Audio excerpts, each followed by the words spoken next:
Well, I'm delighted to say that joining me on the Godcast today is Claire McEnery. Now, Claire might not be a famous name or a famous face, but she's got a very interesting story to tell. Formerly a senior figure in the police force, and now on the cusp of being ordained within the Church of England. So, Claire, it's lovely to welcome you to the Godcast. How are you?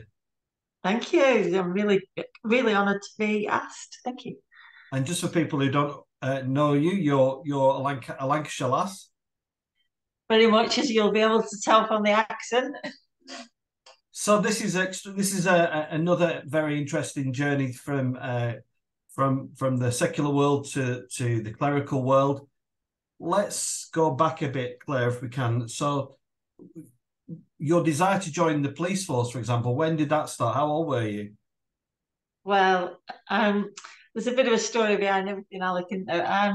So basically, it was my mother who put my application in for the police. I think she thought I was going a bit off the rails, and first I knew of it was an application had been submitted. And as time went on, I went through the various processes and started thinking, I could actually enjoy this. I could do this. It's quite competitive with the fitness and all the things you had to do. And before I knew it, I had an interview, a final interview, which didn't go exactly to plan, I have to say. And I thought, that's it. They don't want me anymore. That's not going to happen. So I nearly walked out the building, but I could see my mother's sullen face sat in the car. So I did wait. They'd asked me to wait outside, and I'm glad I waited because they came out and said that despite myself, I was going to become a member of the Lancashire Constabulary, which was the beginning of a long journey, let's say. What did you learn from those formative years on the beat as a regular bobby? Oh, so much. I talk about it in what I've written, but you do many, many hours, a lot of shoe leather, walking around towns on the day and on the night. And in those early stages, I have to say that one thing that was really quite interesting was that I felt a lot more comfortable on my beat than in the police station. I don't think that happens a great deal maybe now. But I just felt it was very competitive in the police. You always felt under a spotlight. Whereas I went on my beat, and people said that it was quite a rough beat then. But for me, the people were very raw. They were very real. If they were angry, you knew it. If they were upset, you knew it. And there was no hiding behind a mask. It was very raw and very real. So what I learned at that early stage, I mean, we're talking 30 years ago, and things really have changed, and I witnessed that myself. But it was a very us and them in those days. There were disparaging names for them out there as opposed to the cops in here. It just, I look back at it in horror, really. And it did change a lot. The police was really professionalised a lot in the 30 years I spent there. But when I joined, there was a lot to be desired, if I'm honest. And I find it quite an eye opener. Yeah. And were you a practicing Christian at this point, Claire? Were you somebody who was going to church, or did it No, come later? no, not at all. Not at all. I come from a Christian family. Really, my family, my father and my mother, I've lost my dad now, but very they were Christians, they were moral people, very good people, wonderful upbringing, but we weren't churchgoers in any way. In fact, religion wasn't talked about a great deal in our house at all, really. It wasn't, we'd go to a harvest festival if that's what the school were doing. But one interesting thing, at one point I was going off the rails, and I failed my 11 plus, and so my dad mustered all his money and sent me to a private school in Warley, and it was a Catholic school, and we weren't Catholics, but nevertheless, money speaks, and we got in, and they thought I was going off the rails a little bit. And on one of my parents' evenings, my parents went in, and they were taken to one side, and they were told that the teachers there thought I had a vocation in ministry. that they could see some vocation in ministry, which was much to the surprise of my parents, let's say, who came home laughing and holding their bellies and saying, well, she's not even a Catholic, which of course changed the course of the rest of my school life, really, as they realised to the horror I wasn't a Catholic. So, yeah, so apart from that, not really an upbringing in... Okay. Well, let's just park that for a second. Of course, we'll come back to that. But so you're in the police force, and you're doing your formative years there. Two questions really is one is, did you have aspirations to climb the ladder in the police force? And if so, tell us a bit about the struggles, or whether that was a very natural step up, and also some of the duties that you did, because you did become quite senior, didn't you? Yes, towards the end. No interest in promotion for many, many years. I had a desperate interest in becoming a detective from within the first year of joining the police. I wanted to be. Managed to do that in about year 2, I think, and remained a detective for much of my service, although I did come back to uniform a couple of times through promotion. I was a detective, as in a detective constable, which I absolutely loved for about a good, 15, 20 years, I think. I absolutely loved it. Started on the promotion train. I got my sergeant's exams, etc. And then once you've got one, it does tend to, you tend to take the next exam and the next exam. So, then I started with the promotions. What I will say is that it was tough in a lot of ways. Not just because I was a woman. I'm very self-depreciating, so I'm the type of person who'd say, "Oh, you're never going to guess what a mess I made of this." I'm just, and I'd even make it even more humorous and exaggerate it. But before you knew it, you walk in a room and people would be saying, you know what she did," So it became more and more competitive as you sort of went up the ranks, and it could be there was a bit of bullying even. I've had to call people out on bullying. But also a lot of people that help you along the way. So the higher ranks, I had a lot of luck really, in so much as the whole regime changed. I think the chief constable at the time married a psychiatrist or something, and suddenly it went from, I'm the big I am, and I do this, and this fantastically, to them wanting people who would say, I'm not particularly good at this. And as a result of that, I have to do this. And I really do understand that I'm not great at everything.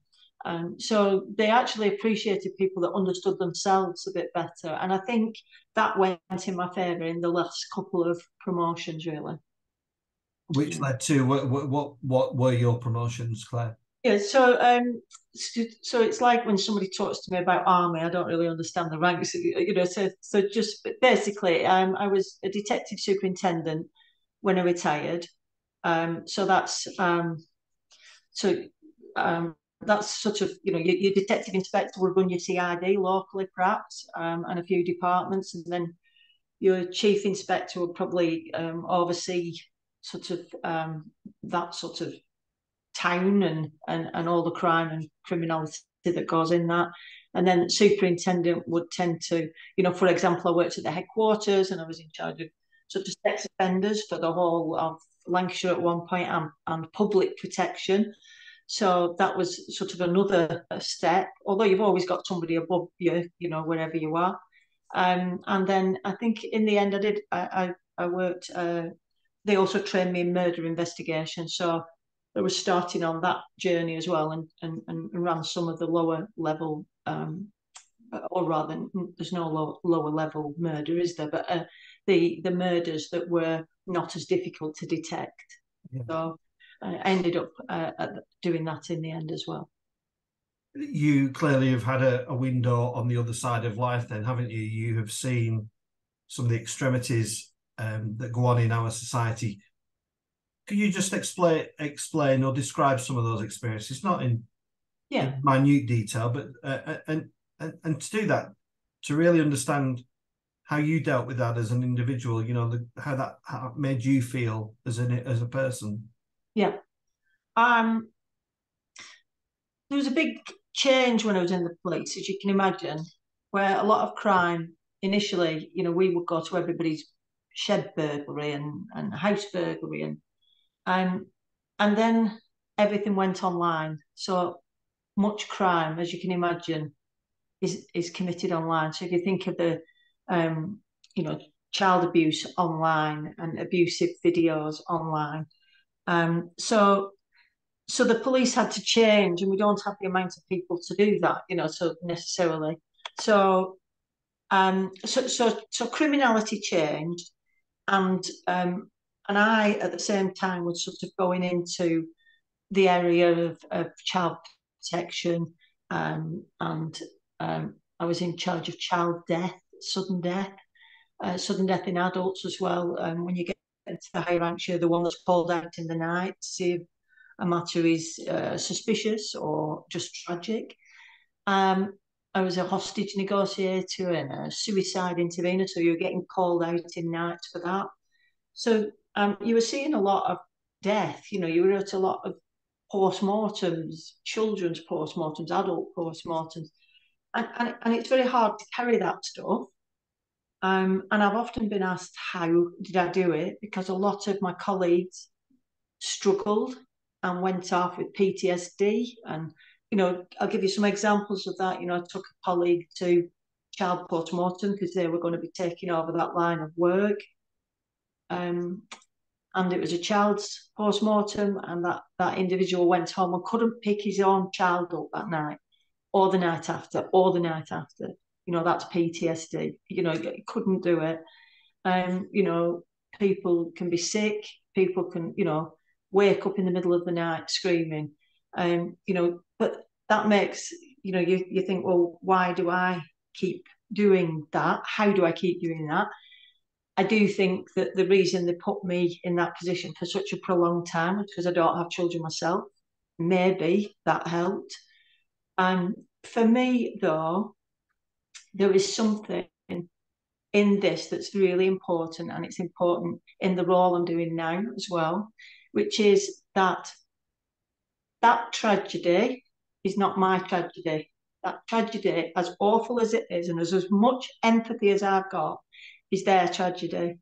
It's the family's tragedy. It's the family of the murder victims' tragedy, the family of the suicider's tragedy, or the parents of the child. It's the worst day of their lives, but it's not my personal tragedy. And at the time, I used to feel that I could put that in a box.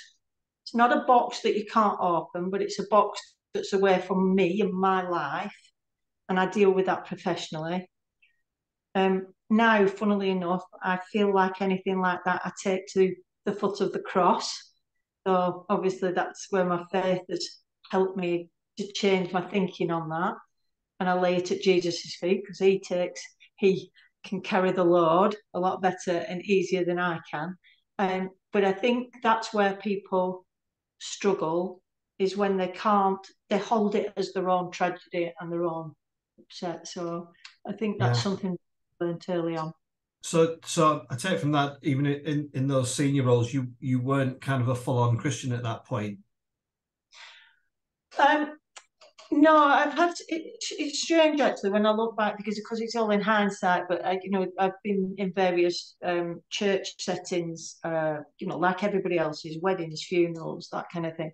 And I always became very emotionally involved with that. And I remember a couple of times this cop that's never cried in 30 years, and I'd sit in my car and hold my steering wheel, and I'd be, why am I getting upset in this church? So there's always something there that was kind of pulling me in, and I think probably I was like resisting that. So in hindsight, I can see that there was that, and also, when you stood looking at a child on a post-mortem slab, if you don't think that child, the essence of that child is somewhere else, I don't know how you cope. I don't know how you cope. So for me, the belief in the afterlife was always, it's just no question about it. So I think so that would be connected to faith, clearly. Yeah. So and have I said a prayer over situations like that before a 5-hour operation that I'm going to watch in front of me? Yes, I have. And I just didn't label it as faith at the time. I didn't quite put a label on it. Yeah, so something I'm really keen to ask Claire is about the perpetrator of the crime and how your emotions and your feelings were to the perpetrator at the time, and perhaps now how they are now, whatever it is, how many years it is since you've retired. Has that changed as your faith has evolved? No. So I'll just tell you perhaps one story about that. When I took over a department that had, I think it started with 1,400 sexual offenders, ended up with 1,800. So people on the sex offenders register. So these are everything from serial rapists, and believe me, there are serial rapists. They do get chance after chance. I could talk about that. Right through to child abusers, to everything in that bag.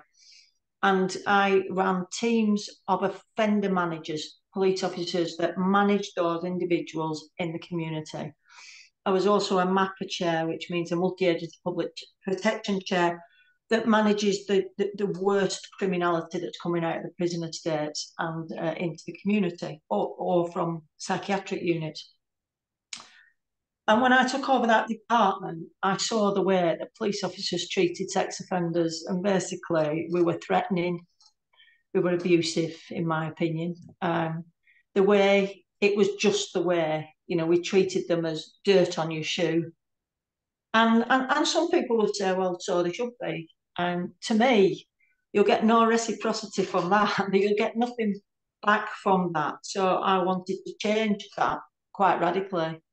And I wanted the offender managers to treat them very firmly, to manage them, but to treat them with dignity, because they were still human beings. And no human being will relate to being told they're a dirty, horrible, filthy paedophile. They'll never change. They may never change anyway, but they will, they'll never respond to that. So what happened was, I had a boss that I went to, and they said, it's your department, do what you want. So I changed the way that we managed those individuals, or I made provision to change. And I offered people, if they wanted to leave the department, they could. And a few did. But I'll tell you what, Alec, when you get a sex offender that rings up the department and asks to speak to the offender manager and says, I've been on a bus today and I can't stop looking at that little boy that travels in front of me, and my urges are getting stronger and stronger. Help me. When you get that phone call, rather than dealing with that child in the after effect, you think to yourself, you've got something right. And that's how I saw it. I saw that people, whoever they are, I can't imagine Jesus Christ walking up to anybody and treating them like dirt on his shoe. He wouldn't have done it. He would have. He was never a gentle Jesus. That's one thing I've learned. But he would be honest. He'd be straightforward. He'd be transparent. But he would not treat them with disrespect. And so that's how I find that an extraordinary example of Christian witness, Claire. To not just think about the victim, but the potential perpetrator. But of course, some people might watch this and be screaming at the. Yeah. Saying he deserves to be, or not just she deserves to have the things whipped away. And so how do you hold that tension of people wanting retribution? It's all very well you and I, or similar to us in that vein, seeking a kind of gentler humanity aspect to it. But when you've got Joe Bloggs off the estate saying, oh, I'm going to kill him, and you understand that sentiment, how do you hold that tension? Yeah, absolutely understand that sentiment. And of course, like I say, it's not my tragedy. If it was my child that had been abused, I can't say I would sit here with the same emotion, and I'd have to deal with it very differently. But for me, these people deserve to go to prison for a long time to be rehabilitated if they ever could be. But people used to say, I used to hear people so much anger. 10 years should mean 10 years. 10 years should mean 10 years. Now, okay, it should be 20. We all know that, but there's other issues with that. But if you said somebody's 10 years and they should come out after 10 years, and I'm sick of it, they're being let out after 7. And I'll say, no, you're so wrong. You are so wrong from a management perspective of that individual. I want them out at 8 years. I want them out where I can put conditions on them. So you imagine somebody at the end of a 10-year sentence, somebody like me is told to manage them. I have nothing on them. They say, I'm coming out of prison. I've done my sentence. See you later, cops. Come out at 8 years and I can monitor what they're looking at online. I can have police officers walk into the house and put a dongle into their machine and find out what they're looking at. I can make sure they're not on the street after 6 o'clock at night. I can put them on a curfew. I can make plans of where they're allowed to live, which isn't near a school. I'm talking about if it was obviously a child sex offender. I can put all sorts of conditions with probation around that individual to manage them going forward. But if they come out at 10 years, they're just out, and there's nothing. So yeah, as far as that's concerned, as far as retribution's concerned, at one point we got paedophile hunters, they were called, or these vigilantes. Well, let me tell you a few stories about the vigilantes who get lots of social media. People love them. But they have done so much harm. Sometimes, I've seen it. The wrong people get their houses firebombed because of information that these guys have put out. They can go fishing online for somebody to meet a child, and that individual might be someone who's got the mental age of 7 but looks like a man. I've personally dealt with people that have been enticed in by these so-called vigilante hunters who have then had to deal with on bridges about to take their lives. So there's so much, so when we release a sex offender, there are things put in place to manage that individual going forward. I made a big agreement with the Samaritans to ring them on day 1 and 2 after they've been released.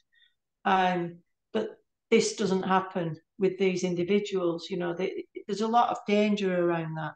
So we have to manage criminals in a way that's humane. We have to, because we'll just, the world cannot function if people, want heads on sticks. We've seen how that turns out in, police riots, and so it's just important for me to, we have to keep some legislation and laws around that. We have to. Blair, this interview is absolutely whizzing by, and I'm mindful of time, so let's get to the bit of the church stuff. Yep. So we're going to skip the early formative years of your faith, but you go to church and you get this calling. Just tell us quickly about the calling, because a lot of people, it's like, I'm sure you've already got this. I get it almost every day. What made you want to become a priest? What made you a vicar? Okay. Become a vicar. Yeah, very quick. I was coming up to retirement. I was actually looking forward to it. It turns out that my safeguarding skills were really desirable in the secular world. It turns out he was on catch up for those things, and I had lots of offers, and it was all looking pretty rosy. I was going to spend some time in Turkey. Somehow, God had a different plan. Uh, they tell me it's called a conversion experience. I think it was probably a collision of various things in my life, but one way or another, I found that God had a different call on my life. It take too long. I'm more than happy to, but it take too long to talk about the conversion experience. But as a result of that, I thought, right, my life's got to change. All my blessings and everything that I've had, I've got to turn back into the world and put back something back into the world. I was thinking very much of, my first thoughts were get on a plane and go to Africa and starving children. That kind of. I didn't know what it meant really. What did happen? Claire, Yep. very, very interestingly, this did you take you in a direction of safeguarding, didn't it? And I'm interested to hear about this because I'm on General Synod and to sit through some really kind of moments about safeguarding within the Church of England, and some of the stories that I've been witness to have been horrifying. Now, you undertook a review, didn't you? Just tell us about that. I did, yeah. So basically, I ended up in a church. I got confirmed. The bishop said to me, the Church of England needs to hear what you've got to say. I was like, well, that's a strange thing to say to somebody like me. Went home, never thought anything about it. And out of the blue, a phone call from the diocese asking me, as an ex-retired safeguarding lead, can you review the Church of England's safeguarding going back 40, 50 years? So basically, that was something called PCR2, Pass Case Review, the second time they'd done it. So I spent 12 months in Blackburn Diocese, 12 months in Chester Diocese after that, where I can honestly say the Church of England opened the doors to their files, their HR files, every clergyman, man and woman's files, lay people's files, and they opened the doors and said, there are the dusty files, crack on, look through them, find safeguarding issues. I spent a long time with a colleague doing that, and eventually wrote a report about how to keep the church safe going forward, which was wonderful to be able to do, and also addressing some safeguarding concerns, some real hoo-haws and whatever you call them, addressing those going over the last 40 years. And, as a result of that, some individuals, let's say, left the organisation. Were you shocked by what was revealed or not? What I will say is that transparency was great. I didn't feel at all that we were being sort of shoehorned in anywhere. Transparency was great in both dioceses. What I will say is going back, the further you went back, the worse it was. You'd have, it's obviously there's a lot of confidentiality around it, but you'd have things that you would read and go, really? He took his word for that? You can imagine. And as you came further forward, the better it got, the less concerning it was. There is clergy members are very forgiving people. They want to give people second chances. Difficult to give a sex offender a second chance. I think they learned that the hard way. Priests that aren't allowed to marry, there's a whole area opens up there, or can do in certain circumstances. That can be misdirected elsewhere. There was a lot of issues, but they genuinely, you could see the safeguarding coming in as you went further forward. Very open, even our bishops, who we have today, their own files, absolutely laid bare and open for you. Feedback given if necessary, so it was very openly welcomed at that time. Very reassuring to hear. Right way. Lovely, really very good to hear that. Going the right way. And now you're on the cusp of being ordained. Just tell us about your training period. Has that been a joyful time? Has it been challenging? Just share that, a little bit of that. It's been great. It's been exciting. It's been enjoyable. It's 3 years training, part-time. I'm working in a church in Clayton at the moment. Lots of opportunities within that church. Been very blessed with an incumbent who's just says, get on with it. So lots of church. We go on formation, which is down to Derbyshire on a lot of weekends. And that's really... it's just interesting. It's also, I have to remember that the church is also an organisation, and if they say a prayer in in front of something, it doesn't mean they're any different than any other organisation, So there's people of all different characters, and you kind of go in thinking that priests and vicars are these, amazingly different people. They're not. They're just like us. And but what I have, I've struggled with some of. Well, I haven't struggled with it, but the academia is difficult when you're 55 years old and you're suddenly having to write academic essays. I'm not the best at it, but I'm getting through. And fascinating to understand more about the Bible and how the Old Testament runs into the New Testament, and it's an ongoing story of God's God's intervention with us, and it's just fabulous. I've enjoyed it a lot. And what about in kind of engagement with church politics, Claire? I mean, I do remember I've been ordained 8 years, and I remember being so excited, so full of eagerness and anticipation to get on and start doing the job. And 8 years on from there, not wishing to suck any of the joy out of what's going to happen to you. You do slowly learn about the church politics. Is that discussed and talked about either in the common room at college or in studies?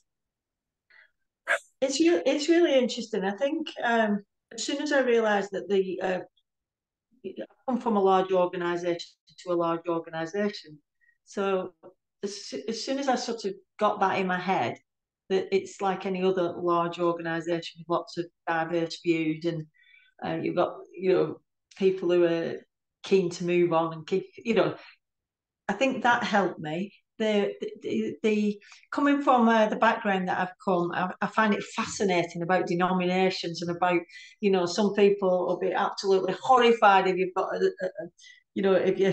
if you've not got silverware on the altar, and another church is not bothered and it's ribena and crackers and a wooden chalice. I find it fascinating that people can have such diverse views on that. And diverse views on baptism and this, that, the other. For me, the central thing is God and Jesus. So from an outsider's perspective, I kind of look in and go, wow, that's like amazing that there's so many different perspectives. I've come from an organisation that said, we respected diversity, and then theologically people disagree with that, and you're like, right, so how does that work?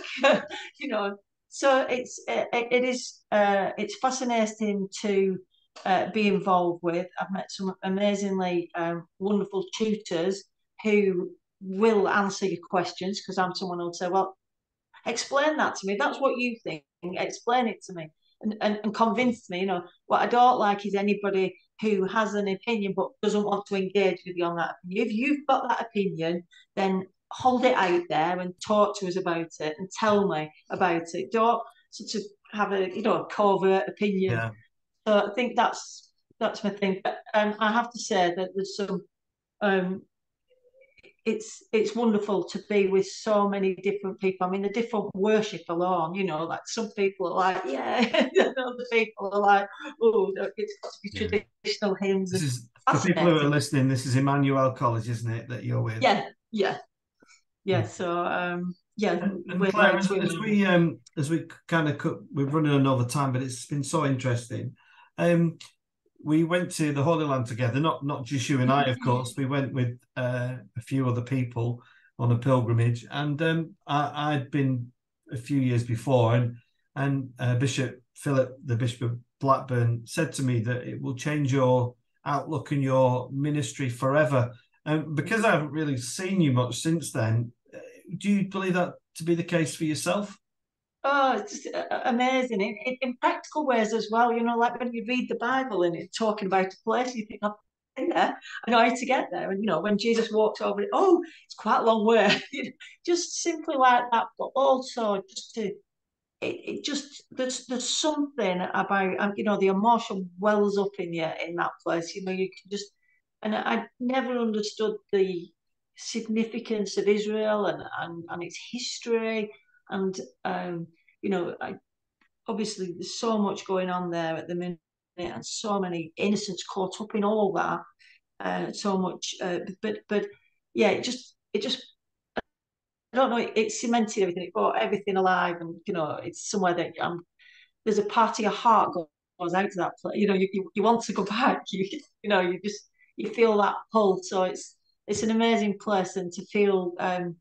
Obviously, I had a conversion experience, and I had so much emotion, and then you go through a period of time where you're so annoyed about that emotion. I don't want that emotion every time I pray, and then you go through a stage of like, where's that emotion gone? Where's that emotion gone? You know, and Yeah. then I want that emotion back, and then it's like a roller coaster. It's just amazing. But you know, when I went to the Holy Land, that emotion is there, into it. It's just Yeah. fabulous. It's very stark. Yeah. Oh, honestly, so couldn't recommend It, going to the Holy Land highly enough. yeah. And just to bring this interview to a close, Claire, you've put your thoughts to print, haven't you? Just tell us a Oh, little bit about the publication. Give it a yeah, plug and a give it a promo. Go for it. well, give it a well. And yeah, I was actually commissioned by out the blue. I spoke to somebody. I was doing a funeral for somebody, and somebody at the funeral spoke to me about my sort of past and how I'd ended up training as vicar. Next thing, a company called Tortoise Media in London contacted me and said, "Would you be interested in putting some of your thoughts down?" So they create these little quarterlies. It's Tortoise Quarterly. It's called Faith. This particular book. Lots of different stories. Mine's in there, and there's a podcast as well. So it's the story of policing and how I became a priest. But actually, I think there's more of that about how um, people don't have the blessings that we have.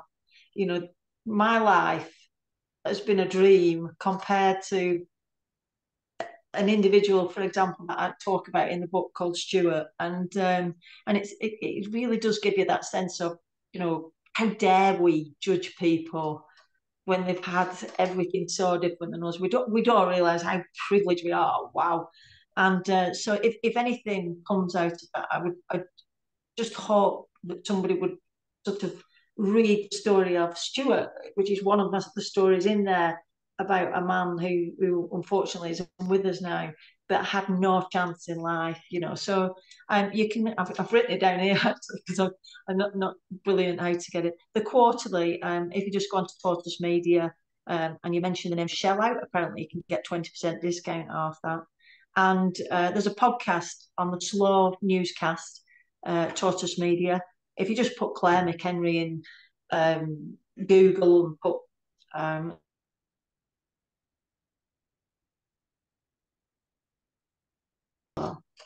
it was a privilege to do. Claire, it's been a privilege talking to you. You are an inspiring lady, and I've thoroughly enjoyed chatting to you. I wish you all the best for. Uh, I wish you all the best for the forthcoming ordination. You're very much in my prayers, as all the ordinands, and I hope the next part of your journey is as fruitful and as extraordinary as the previous part. So thank you, Claire. Thank you. Thank you. Cheers. Thanks very much. There's Claire McEnery on the Godcast. If anybody would like to check out any other interviews, just Google the Godcast. There's a whole feature to clerics, to bishops, ordinands, priests and people generally interested in faith, but there's also musical inspiration, people from the musical world, journalists, politicians, you name it. There's something for everybody. So if you've enjoyed this interview with Claire, then do check out the Godcast. Claire, we send our love. We're not too far away. We send our love from Burnley, a few miles down the road, and thank you again for coming on the Godcast. Thanks a lot. See you later.